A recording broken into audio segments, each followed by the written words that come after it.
Hello and welcome everybody. So today we are going to start chapter 3 of Engaging Community, Role of Family in Early Childhood Care and Education. यहाँ पे हम family का role समझेंगे कि ECC में family कितनी important होती है। ईसीसी कह लो या कहीं भी कह लो, family's role is very very important. But जब हम अर्ली चाइल्डहुड केयर की बात कर रहे हैं, जब बच्चा बहुत ज़्यादा छोटा है, so parents are the first teacher of the child as well as the family is the first school. ठीक है, ये चीज हम समझेंगे। फिर इसके बाद में जो फैमिली का रोल होता है आईएसपी, इसके अकॉर्डिंग हम सारी चीजों को अंडरस्टैंड करेंगे। फैमिली का जो रोल है with respect to literacy, with respect to home schooling and with respect to different activities, ये भी हमको समझना है। सो इंक्लूसिवली फैमिली एक बहुत ही इंपॉर्टेंट फेलिसिटेशन देती है, मतलब फैसिलिटीज प्रोवाइड करती है, जिसका बेस बनता है प्री स्कूल एजुकेशन। सो सबसे पहले समझेंगे parents as the first teacher of the child and family as the first school. तो जो पेरेंट्स हैं ये फर्स्ट टीचर हैं, ठीक है, सबसे पहले टीचर हैं हमारे फैमिली के, हमारे बच्चे के, ठीक है, सॉरी फैमिली कह दिया, बच्चे के फर्स्ट टीचर हैं। और यहाँ पर वो बच्चे को हर तरीके की स्किल्स सिखाते हैं। जब माँ के गर्भ में बच्चा होता है तो गर्भस्थ शिशु माँ के आसपास के वातावरण को बहुत ही अच्छी तरीके से समझ जाता है, बट उसको एग्जीक्यूट नहीं कर पाता है। जब बच्चे का जन्म होता है तो उसको जब फैमिली सपोर्ट मिलता है, स्पेशली मदर और फादर का, तब बच्चा उसको एग्जीक्यूट करना स्टार्ट करता है। बच्चे की सोशल बॉन्डिंग, इमोशनल अटैचमेंट और फिजिकल डेवलपमेंट तभी होगी जब उसको प्रॉपर पेरेंटल और फैमिली सपोर्ट मिलता है, बिकॉज वही है जो बच्चे को रिसोर्सेज प्रोवाइड करेंगे। सो बेसिकली हम ये चीज समझेंगे कि जब बच्चे का जन्म होता है, ठीक है, सो बच्चे का जैसे ही जन्म हुआ वैसे बच्चे को हम चीजें सिखाना स्टार्ट कर देते, तो parent directly become the teacher of the child. अब हम ये देखें कि मॉनेटरी आउटपुट, जैसे अगर हम कोई मनी स्पेंड कर रहे हैं, ठीक है, तो हम कितना स्पेंड कर रहे हैं, कैसे स्पेंड कर रहे हैं और बच्चे के एक्शंस कैसे हो रहे हैं, ये सबसे ज्यादा इम्पोर्टेंट हम उसको देखते हैं, है ना। तो अब जैसे हम खुद को ग्रो करना है तो हम क्या करेंगे भाई, जितना हम स्पेंड करेंगे उतना हम अपने आप में ग्रूम करेंगे। उसी प्रकार फैमिली जितना ज्यादा टाइम बच्चे के साथ स्पेंड करती है, यहाँ में मनी स्पेंड का जो एग्जाम्पल दिया है, इसको अगर आप समझे कि फैमिली को स्पेंड क्या करना है, फैमिली को टाइम स्पेंड करना है for the early childhood care and education. The more time family gives to the children, the more the child gets groomed in the family school. ठीक है ना, वो फैमिली बच्चे का पहला स्कूल होता है, तो वो वहां पर बच्चा और ज्यादा ग्रूमिंग होगा। रिसर्चेस ये इंडिकेट करते हैं कि जो फॉर्मल टीचिंग होती है बच्चे की, वो स्टार्ट होती है ईसीसी एडुकेटिव सेंटर्स में, लेकिन जो इनफॉर्मल स्कूलिंग है वो फैमिली से ही स्टार्ट होगी, जहाँ पे बच्चा कल्चर, रिचुअल, कस्टम, ट्रेडिशंस, ये सारी चीजें सीखता है, जिसे हम अपने भारतीय लैंग्वेज में संस्कारों की बात करते हैं, मॉरल एजुकेशन, मॉरल वैल्यूज की बात करते हैं। ये सारी चीजें बच्चा सीखेगा अपनी फैमिली से और अपने पेरेंट्स से। अलग अलग एजुकेशनिस्ट ने अलग अलग तरीके से psychological attachment theories, child attachment, nurturing of the mother, इन सारी चीजों के बारे में बताया है। बॉल्बाइस की जो स्टडी है ये बहुत ज्यादा इंपॉर्टेंट स्टडी है। इन्होंने अटैचमेंट थियोरी बताई थी कि पेरेंटल अटैचमेंट जो थियोरी है ये लाइफ स्कूलिंग पे अटैच करती है, जिसका सबसे पहला पकड़ है फैमिली। बिकॉज फैमिली में ही बच्चे को ये चीजें सेंस होती हैं। क्या चीजें? सबसे पहला सेंस ऑफ लव, बच्चे को प्रेम फैमिली से ही मिलेगा। सेंस ऑफ सेफ्टी, बच्चा फैमिली में ही अपने आप को सेफ और सिक्योर महसूस करता है। अश्योरेंस, बच्चे को आश्वासन यानी ट्रस्ट, विश्वास और भरोसा फैमिली में ही होगा। एंकरेजमेंट एबिलिटी, बच्चे को अगर कोई पॉजिटिव के लिए, किसी भी पॉजिटिव एस्पेक्ट के लिए अगर कोई एंकरेज कर सकता है तो वो है सिर्फ फैमिली। ठीक है, बच्चे की एबिलिटी को जो जानता है वो है फैमिली। ठीक है, जो पेरेंट्स हैं वही जानते हैं कि भाई बच्चे में कितनी क्षमता है, वो कितना क्या कर सकता है।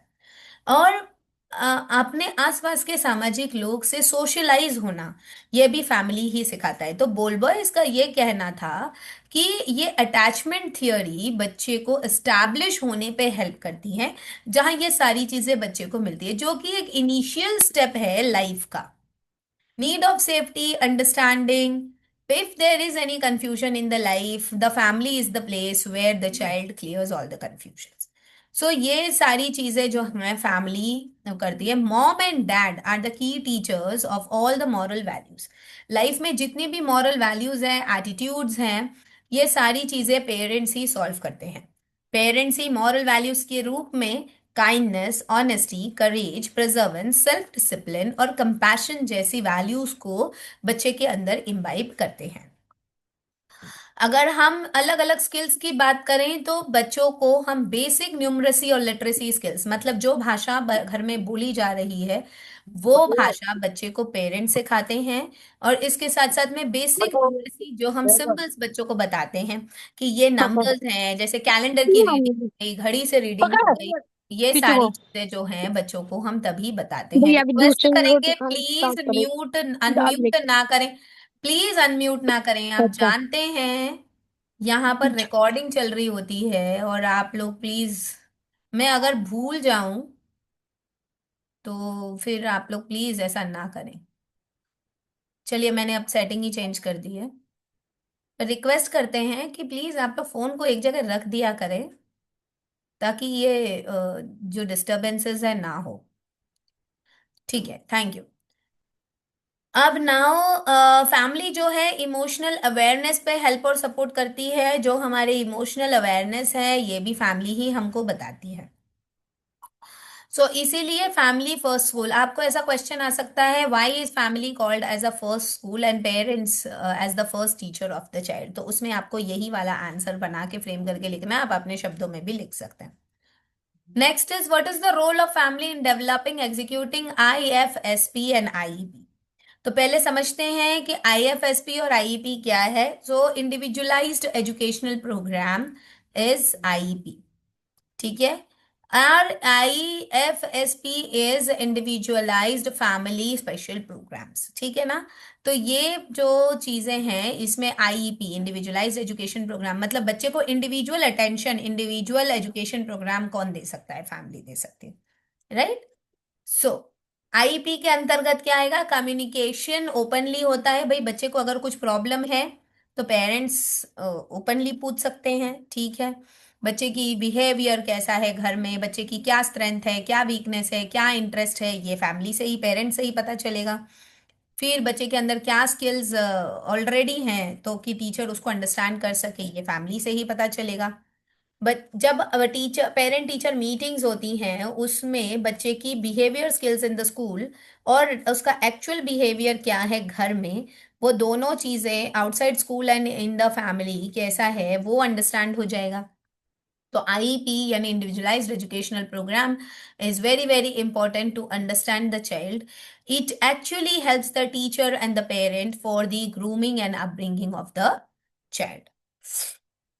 हाँ, अब जब हम IEP के बारे में बात कर ही रहे हैं तो ये इसकी बेनिफिट्स क्या हैं, तो यही मैंने अभी आपसे कहा कि इंक्रीजिंग टीचर्स अंडरस्टैंडिंग, फिर पेरेंटल नॉलेज, भाई पेरेंट्स कितना चाइल्ड की एजुकेशनल सेटिंग सेट कर पा रहा है, कितना बच्चों को पढ़ा रहा है, कितना नहीं पढ़ा रहा है, इन शॉर्ट मतलब टीचर होमवर्क दे रही है तो पेरेंट करा रहे हैं कि नहीं करा रहे, या पेरेंट खुद कर रहे हैं। तो ये सारी चीजें IEP से पता चल जाती है।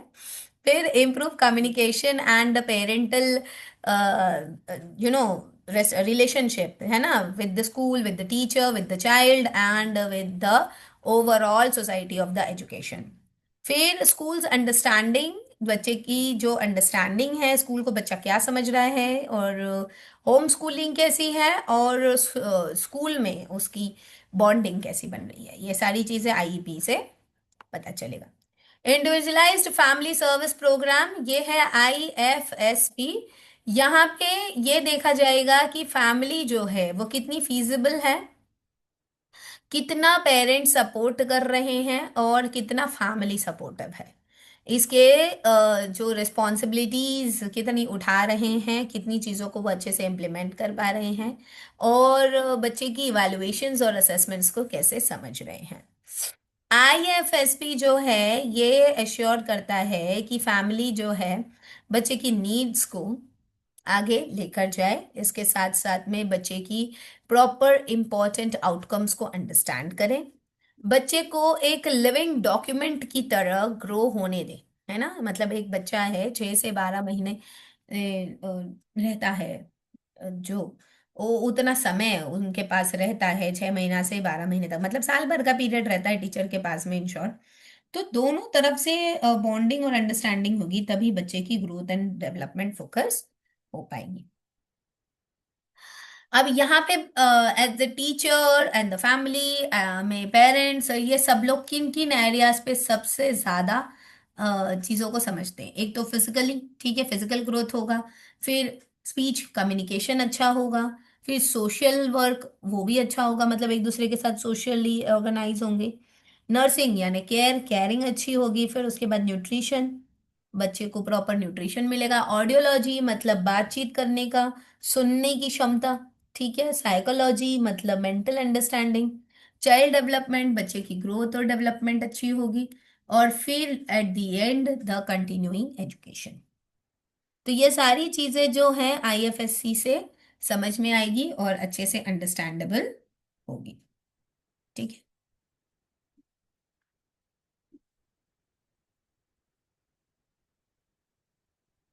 चलिए अब हम देखते हैं the role of family in the foundational literacy. अगर बच्चे की बेसिक लिटरेसी है, लिसनिंग, स्पीकिंग, रीडिंग, राइटिंग, ये आपको पता ही है, लिटरेसी स्किल्स हैं ये चारों, LSRW हम इसे कहते हैं। और ये LSRW घर में कैसा है, और तभी जाकर वो बेस बनेगा ना प्री स्कूल के लिए। तो क्या बच्चा प्रॉपर कूइंग कर रहा था, या बच्चा इन्फेंट से टॉडलर में आया तो उसके क्या क्या चेंजेस रहे, बॉडी पार्ट्स अच्छे से बता पा रहा है, कलर्स, क्लोथिंग, फूड, टॉयज अच्छे से अंडरस्टैंड कर पा रहा है, रिकग्निशन है उसे, और म्यूजिक के लिए उसका कैसा इंटरेस्ट है, पिक्चर्स को अच्छे से समझ पा रहा है, स्टोरीज को एलाबोरेट कर पा रहा है, बातचीत कर पा रहा है। तो ये सारी चीजें उसके कम्युनिकेशन स्किल्स पर फोकस करती है। तो ये सारी चीजें लिसनिंग की रहेगी, स्पीकिंग की यहाँ पे एक्टिविटीज दी गई, सिमिलर एक्टिविटीज है, ये सारी आप प्लीज गो थ्रू करें, रीड करें, सारी चीजें सेम है। ये सब लिटरेसी एक्टिविटीज है, play time activities, called time activities, ये सब इन्वॉल्वमेंट एक्टिविटीज है। तो ये सारी एक्टिविटीज अगर घर में अच्छे से हो रही होती हैं तो लर्निंग और लिटरेसी स्किल्स काफी अच्छे से सेट होता है। तो इसको कैसे करना चाहिए एज अ टीचर, आप अगर ये चीजों में से कुछ मिस आउट है तो उसके लिए कुछ यहाँ रेमेडीज आप कह लीजिए। आपको बच्चे की हर कॉम्प्लेक्स नीड को अंडरस्टैंड करना है, इस तरीके से टीचर पेरेंट को बताएंगे। फिर उसके बाद में एक प्रॉपर शेड्यूल बनाने के लिए बोलेंगे कि भैया टाइम पे सारा काम करें आप बच्चे का। ऐसा नहीं है कि एक दिन आपने खाना दे दिया, अगले दिन आप उसको समय पे भोजन ही नहीं दे रहे हैं, तो ऐसा नहीं है, प्रॉपर टाइम पे सारी चीजें होनी चाहिए। So this should be a proper schedule. फिर लर्निंग स्पेस बच्चे को देना है, मतलब proper comfortable environment for learning, ये बच्चे को देना जरूरी है। प्रॉपर हर तरीके की जो सपोर्टिव एनवायरनमेंट है वो प्रॉपर दें। इंटरनेट का जरूर ध्यान रखें, ऐसा यहाँ पर दिया गया है कि आज के ज़माने में बच्चे जो हैं वो बहुत ज़्यादा टेक्नो savvy हो रहे हैं, तो उनको प्रॉपर उसकी फैसिलिटी मॉनिटर करके दी जाए और बताई जाए। ठीक। नाउ पेरेंट्स के लिए टिप्स हैं, तो ये these are the general tips, आप इसको प्लीज रीड कर लें, बेसिक सी चीजें हैं, कोई ज्यादा इतना इंपॉर्टेंट नहीं है, नोट्स पे हैं, आप रीड करें। नेक्स्ट है role of family in facilitating inclusive education. Now this is important. Inclusive education का मतलब होता है जहां पर हर एक तरीके का बच्चा, every child is unlike every other child, हर एक बच्चा दूसरे, बच्चा तो बच्चा है, चाहे उसे बोलना आता हो नहीं आता हो, चाहे उसे पढ़ना आता हो नहीं आता हो, चाहे उस बच्चे को चलना आता है, लिखना आता है, मतलब किस भी तरीका, डेफ है, डम है, डल है, किसी भी तरीके का बच्चा है, बच्चा तो बच्चा है। ये कहता है inclusive education, every child is unique and in his और हर ओन वे। ठीक है ना, तो हर एक बच्चा यूनिक होता है। तो इस यूनिकनेस को एजुकेशनल नेटवर्क देने के लिए आईईपी में, अब देखो वहां पे आईईपी क्या था, इंडिविजुअलाइज्ड एजुकेशनल प्रोग्राम, यहाँ पे क्या है, inclusive education program. Both the abbreviations are same but there is a difference. तो आप आईईपी में दोनों ही चीजें अगर आप लिख लेंगे देन ऑल्सो इट्स करेक्ट। आप इंक्लूसिव पे लिखो then also it's correct, and individualized education program देख लो then also it's correct, because जो इंक्लूसिव एजुकेशन है वहां पर इंडिविजुअल एजुकेशन अलग हो जाएगा, ठीक है ना। इंक्लूसिव मतलब सभी बच्चों को एक साथ पढ़ाना, हर तरीके का बच्चा, लेकिन इंडिविजुअल मतलब जो बच्चा है उसको सब कुछ पढ़ाना, एक ही बच्चे को सब कुछ पढ़ाना। सो दैट इज इंडिविजुअलाइज, ठीक है, दिस इज द डिफरेंस। अब यहाँ पर हम देखेंगे कि भारत में जो डिसेबिलिटीज है बच्चों की, वहाँ उसके अकॉर्डिंग यहाँ पर बच्चे यूजुअली आईईपी क्या क्या एक्सेप्ट करता है। तो आईईपी में cooperation, parental understanding, educational process और डिफरेंट टाइप्स ऑफ रिसोर्सेस, ये सारी चीजों के साथ साथ में स्पेशलाइज्ड ट्रेनिंग, और ट्रेनिंग के साथ में जो अप्रोचेस हैं जहां पर बच्चे को उसके अकॉर्डिंग सारी चीजें मिल रही हैं, ये चीजें होना जरूरी है। तो स्कूल में पेरेंट्स और टीचर का, एजुकेशनल प्रोग्राम का अगर कोऑपरेशन है तो ये जो पेरेंटल सपोर्ट है और ये सारी चीजें हैं वो अच्छे से होगी। So there should be effective educational influence, there should be proper raising environment, there should be proper progressive environment, there should be proper parental expectations, and there should be proper schooling environment, ठीक है। अब अगर हम देखें creating cooperation between different types of parents and schooling, अलग अलग cooperation mode को parent और स्कूलिंग के अंतर्गत हम अंडरस्टैंड करेंगे और समझेंगे।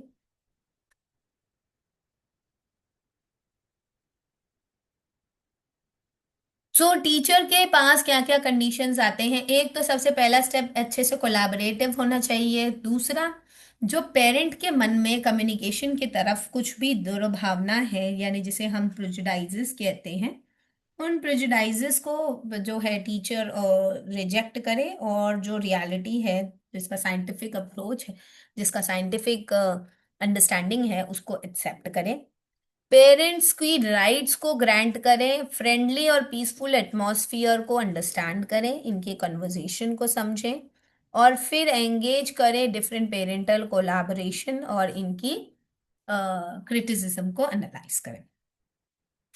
अब इसके साथ साथ में हमारा जो कोऑपरेटिव मूवमेंट्स है पेरेंट्स के साथ में, वो क्या क्या होना चाहिए, ये this is very very important. Look, listen, feel and search, मतलब पेरेंट को ध्यान देना है, लिसन करना है बच्चे की फीलिंग को समझना है, और इसके साथ साथ में अगर किसी चीज को समय देने की जरूरत पड़े तो हमें उसको रिसर्च या सर्च भी करना है, तभी जाकर हम बच्चों के लिए गुड कोऑपरेशन दे पाएंगे।